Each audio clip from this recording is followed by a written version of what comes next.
we're going to preach tonight, because tonight we are looking at the incredible wonder that is Back to the Future.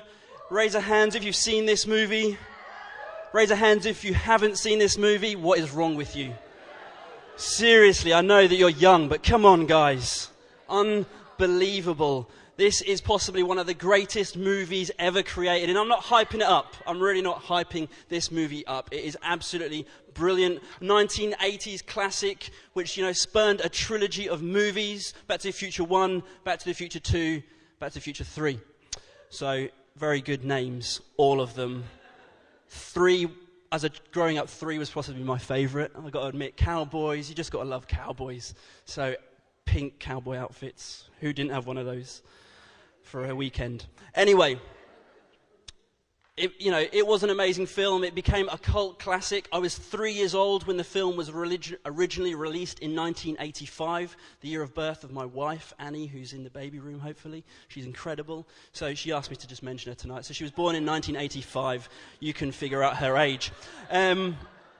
So there you go. It was released on the 3rd of July, 1985, and I was 3 years old, but it didn't stop it from becoming an absolute winner with me, an absolute classic. It literally, as a film and as a trilogy, has absolutely everything you could ever hope for film trilogies to have. We have special effects, we have sci-fi, we have a great music score like we've just heard of tonight. They had amazing clothes. We saw Nike come up with some amazing inventions for the future. These guys actually predicted so much of what would actually come true in 2015. It's unreal. I mean, they're just so amazing. We had epic car chases. And by the way, I was a little bit concerned that it was a proposal the week that I was doing it, Gemma. So it was like it was a poll for me, whereas last week it was a poll for car chase for you. So I'm a bit confused, as if you're trying to say something. But I don't know what's going on there. So Phil, I don't know what we're going to do for you this week. Something about bunnies, probably. Jive bunny. Oh, that was jive. Anyway. Yes. It has epic car chases. It even has an epic skateboarding scene. And this is something that you shouldn't try and recreate at home, but if you want to, feel free. So guys, we're going to turn to the screen and just check this out. So epic, that just made me want to just go out and learn how to skateboard. I mean, tie myself to the back of a car. I was well up for it. I was going for it. Amazing clothing, amazing music. I love that tune. Every time I hear that tune, I'm like, yes, it's just so amazing. Obviously, had the amazing Michael J. Fox, who is just an incredible hero. If you've never read his story, read it. It's absolutely fantastic. It turns out, though, I must admit, it has got a lot of swearing in, which I was so surprised for a PG. I was like, why do my parents let me watch this? Irresponsible parenting. It's unbelievable. But anyway, and the greatest thing that it obviously does have is time travel, because that's what the whole movie is about, time travel. And so what we're going to do is we're going to take another little look at when Marty goes back to the past. There we have it, 88 miles an hour. If you're ever driving a car, don't go to 88 miles an hour, because who knows what can happen. For those of you who are a little bit confused by everything that's going on, here is a quick little catch-up. I'm just going to read it out because it's complicated. So, is everyone sitting comfortably? Everyone concentrating? Fantastic. So the date is October 26, 1985. Marty's meeting his scientist friend, Dr. Emmett Brown, at the Twin Pines shopping mall car park. Doc unveils a time machine built out of a modified DeLorean powered by plutonium stolen by Libyan terrorists. Doc demonstrates the navigation system with an example date of November 5th, 1955, the day he is conceived of the machine. A moment later, the Libyans arrive and kill him. Marty escapes in the DeLorean, but inadvertently activates the time machine and arrives in 1955 without required plutonium needed to return. Dum dum dum. Marty must now track down Doc's younger self to help him return to 1985. With no plutonium, Doc explains that the only power source capable of generating the necessary 1.21 gigawatts of electricity to power the time machine is a bolt of lightning. Marty shows the Doc a flyer from the future and recounts a lightning strike in the town's courthouse that coming Saturday. Doc formulates a plan to harness the power of the lightning into the flux capacitor, the thing that makes time travel possible, and send Marty back to the future. Doc instructs Marty not to leave the house or interact with anyone, as he could inadvertently change the course of history and alter the future. Because of this, Doc refuses to heed Marty's warnings about his death in 1985. So that is basically a quick summary of what is going on in Back to the Future. If you haven't seen it, please see it. It's fantastic.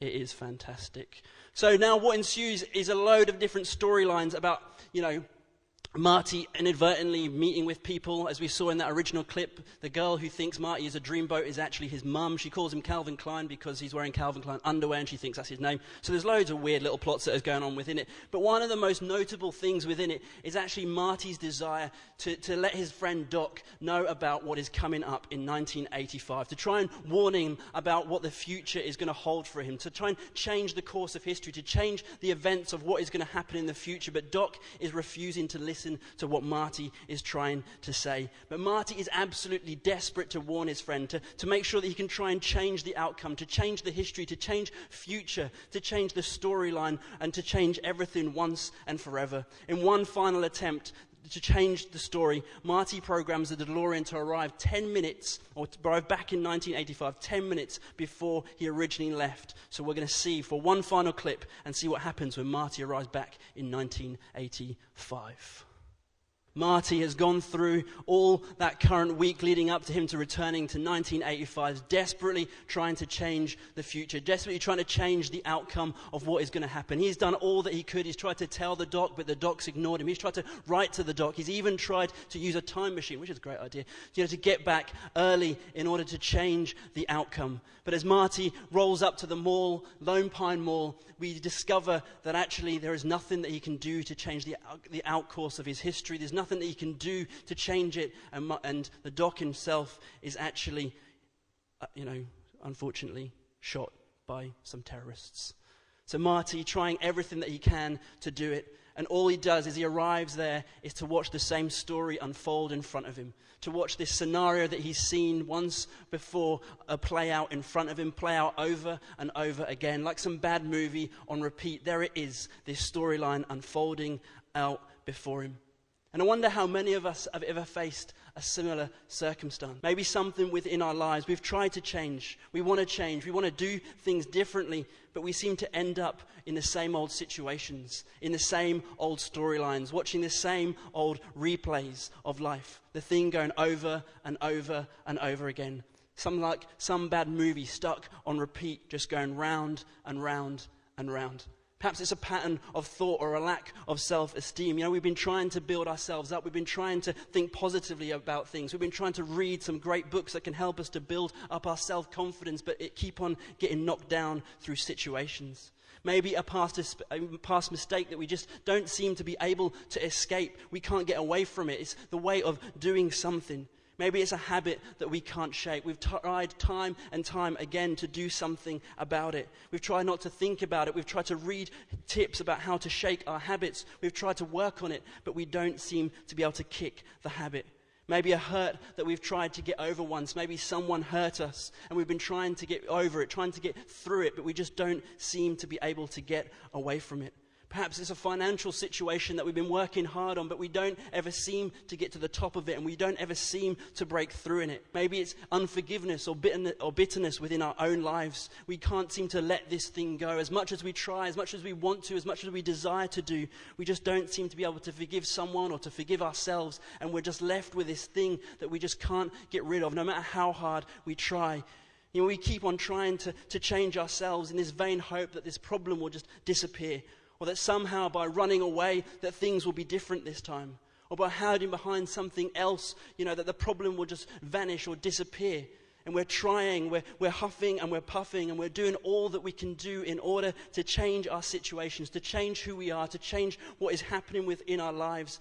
And yet we're just feeling deflated, upset, tired, worn out, maybe a bit ashamed about the things that we're facing. And we begin to tell ourselves, I can't do this. I've tried, but I can't get past it. I can't get through it. I can't get over it. I can't do it.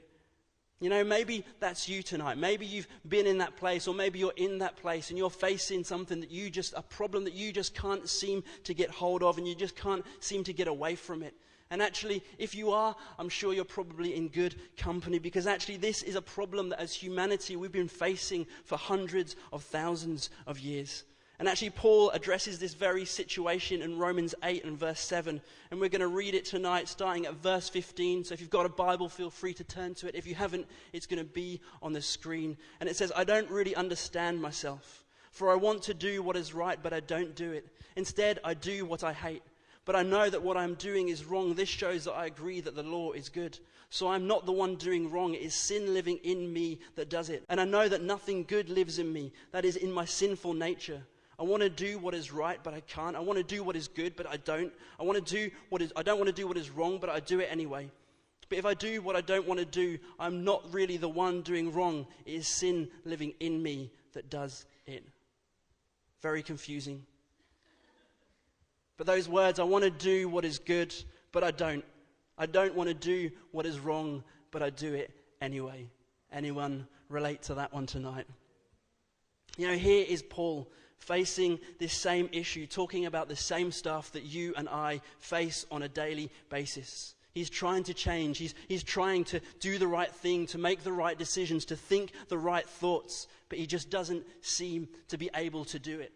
You know, we need to remember who this guy Paul is. You know, Paul, for those of us who know our Bibles, we know that Paul is no ordinary guy. Paul is an absolute hero of the Christian faith. Paul is literally the man when it comes to Christianity. He is incredible. You know, he's been in danger and in trouble more times than Bruce Willis has in Die Hard. He's taken more beatings than Sylvester Stallone in Rocky. He's survived more shipwrecks than DiCaprio. He's even spent more time in the open sea than Tom Hanks, yet he still lived to tell the tale on each occasion. Paul is an absolute hero. You know, he's on blockbuster proportions when it comes to living life and surviving things and going through things. And God has been with him every step of the way on every single occasion. Yet here he is in the same situation that you and I face on a daily basis. You know, this guy has been through it all. Paul is one of the wisest people that we could possibly know. He's our go-to person at times in the Bible, yet here he is facing a similar problem to you and I. We want to do what is right, but we don't do it. We try though, don't we?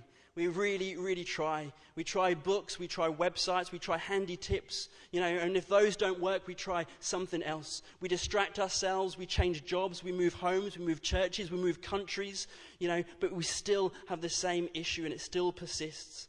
Paul is struggling with this issue. He's tried, but he can't do it. He can't get past it. And yet here we are in the same place. Paul struggling with these things just like you and I. And he's literally saying, I just can't do it. I don't know why I've been through all this stuff, but for some reason I just can't shake this thing. I just can't.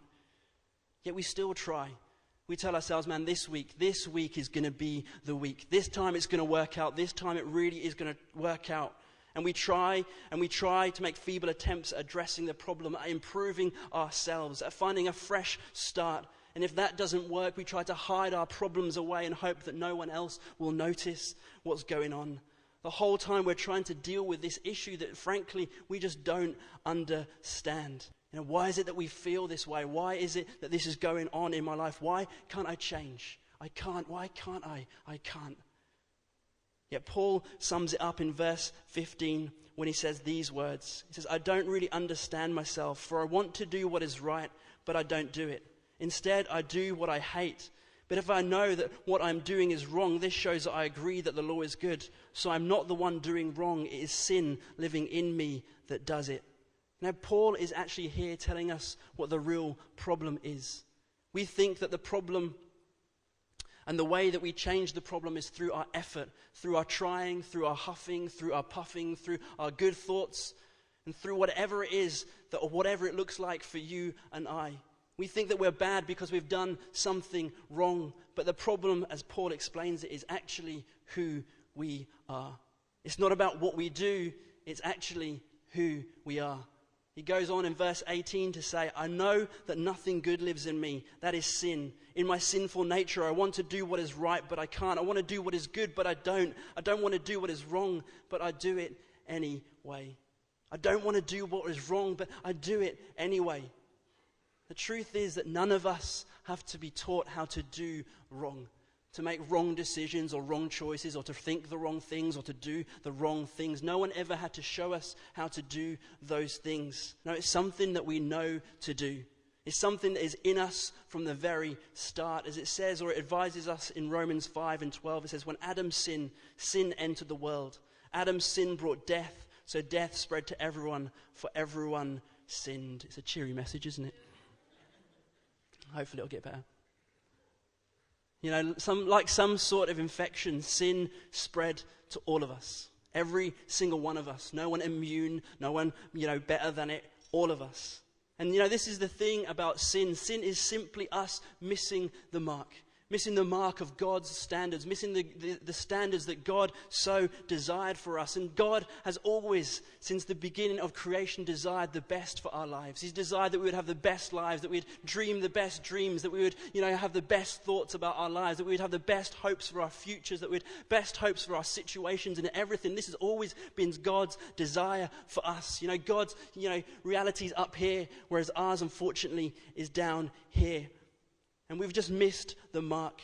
It's not simply about making mistakes, but it's not living the way that God designed or that God desires that we would live. It's not living the way that He wants us to think or to act or react or to have outlooks and hopes the way that God has desired for us to have.